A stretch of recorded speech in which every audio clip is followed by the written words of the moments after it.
Hello friends, welcome to Kunjal's kitchen. આજે આપણે બનાવીશું ફ્રેશ ફ્રૂટ ચીકુમાંથી આઈસ્ક્રીમ. અને આ આઈસ્ક્રીમની ફ્લેવર બહુ જ સરસ લાગે છે. તો કોઈ પણ જાતના ક્રીમ કે મલાઈનો ઉપયોગ કર્યા વગર પણ આ આઈસ્ક્રીમ એકદમ સરસ ક્રીમી અને ટેસ્ટી બને છે. જેવું કોઠીના આઈસ્ક્રીમનું ટેક્સચર હોય છે તેવું જ આઈસ્ક્રીમ તૈયાર થાય છે.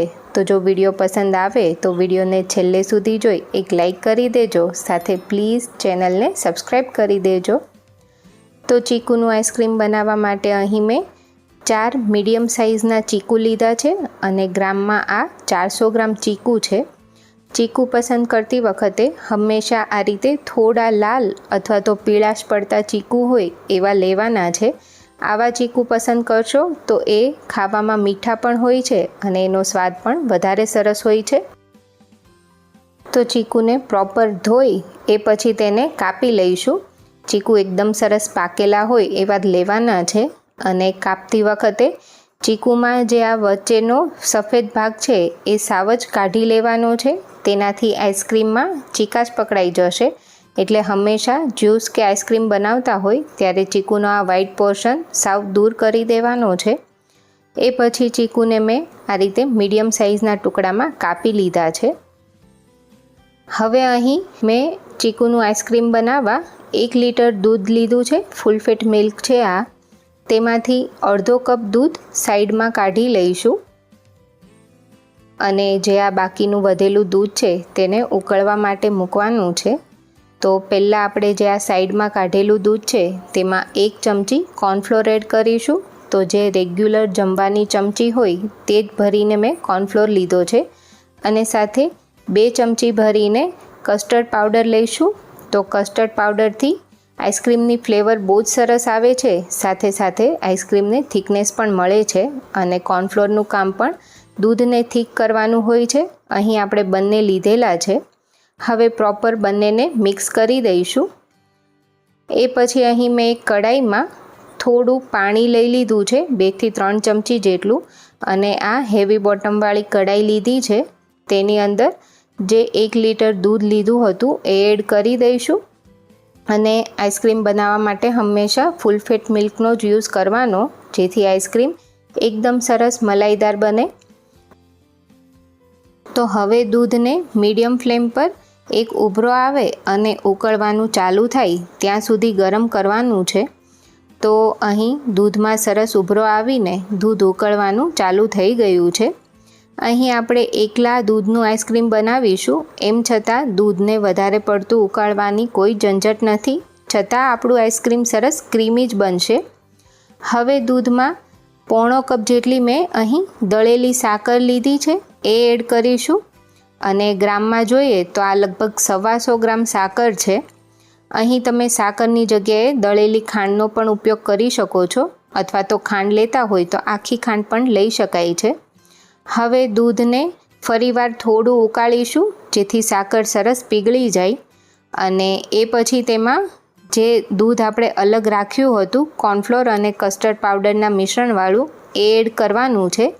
એ પહેલાં તેને થોડું આ રીતે મિક્સ કરી લેવાનું, કારણ કે કસ્ટર્ડ પાવડર અને કોર્નફ્લોર દૂધમાં નીચે બેસી જતા હોય છે. તો એ મિક્સ કરીને પછી દૂધમાં એડ કરતા જવાનું છે. તો એક હાથે આ રીતે દૂધને ચલાવતા જવાનું છે અને એક હાથે આ મિશ્રણ એડ કરીશું. આવું કરવાથી દૂધમાં બિલકુલ પણ લમ્સ નહીં બને અને દૂધમાં કસ્ટર્ડ પાવડર અને કોર્નફ્લોર પ્રોપર મિક્સ થશે. અને આ મિશ્રણ એડ કરતાં જ જોઈ શકાય છે કે દૂધ સરસ થીક થવાનું સ્ટાર્ટ થઈ ગયું છે. હવે ફરી આપણે દૂધને 5 થી 7 મિનિટ કૂક કરી લઈશું, જેથી કસ્ટર્ડ પાવડર અને કોર્નફ્લોરની કાચી ફ્લેવર જતી રહે. તો અહીં મેં 7 મિનિટ ફરી દૂધને કૂક કરી લીધું છે. એ પછી દૂધ સરસ ઘટ્ટ થઈ ગયું છે. હવે ગેસની ફ્લેમ બંધ કરીને દૂધને ઠંડુ કરી લેવાનું છે. તો દૂધને સાવ જ ઠંડુ કરવાનું છે, બિલકુલ પણ ગરમ ના હોવું જોઈએ. અને દૂધ ઠંડુ થયા પછી તેની થિકનેસ હજુ વધી જશે. હવે તેમાં કાપીને રાખેલા ચીકુ એડ કરી દઈશું.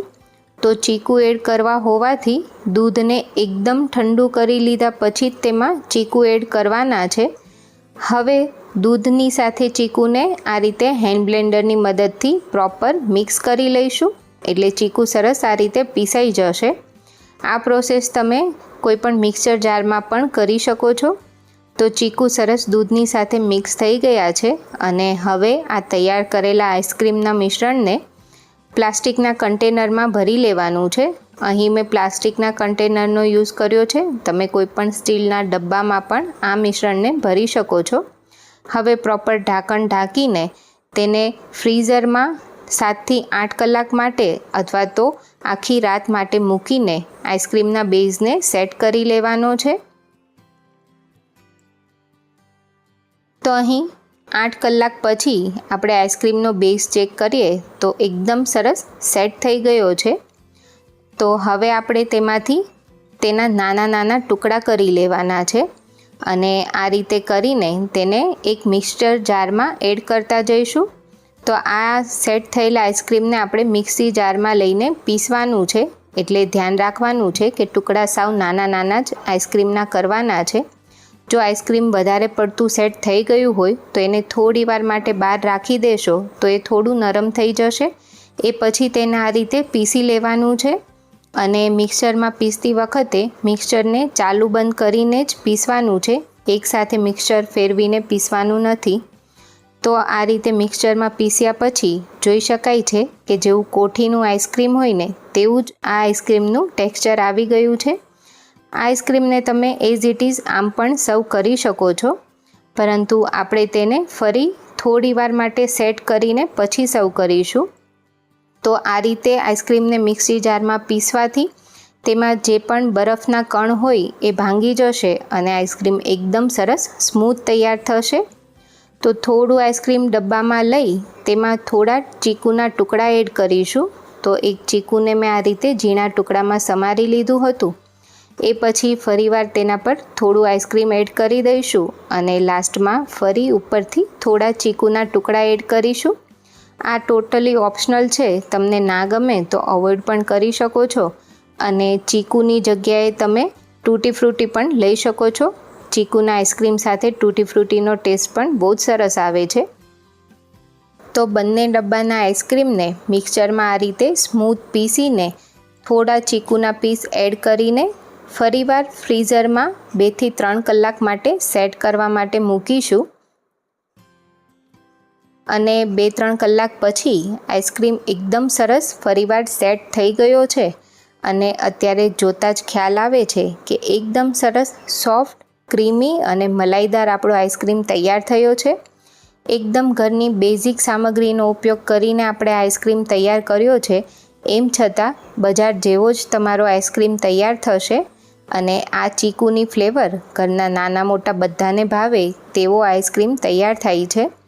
તો અત્યારે હું આઈસ્ક્રીમને થોડા ચોકલેટ સોસ સાથે સર્વ કરું છું. ચીકુ ચોકલેટની ફ્લેવર બહુ જ સરસ લાગતી હોય છે. જો તમારે ચોકલેટ સોસ અવોઇડ કરવો હોય તો અવોઇડ પણ કરી શકાય છે. ઉપરથી થોડી ટૂટી ફ્રૂટી નાખીને પણ આઈસ્ક્રીમ સર્વ થઈ શકે છે. તો બસ આ આઈસ્ક્રીમ તમારા ઘરે પણ બનાવજો અને મને કમેન્ટમાં જણાવજો તમને આજની રેસીપી કેવી લાગી. Thank you.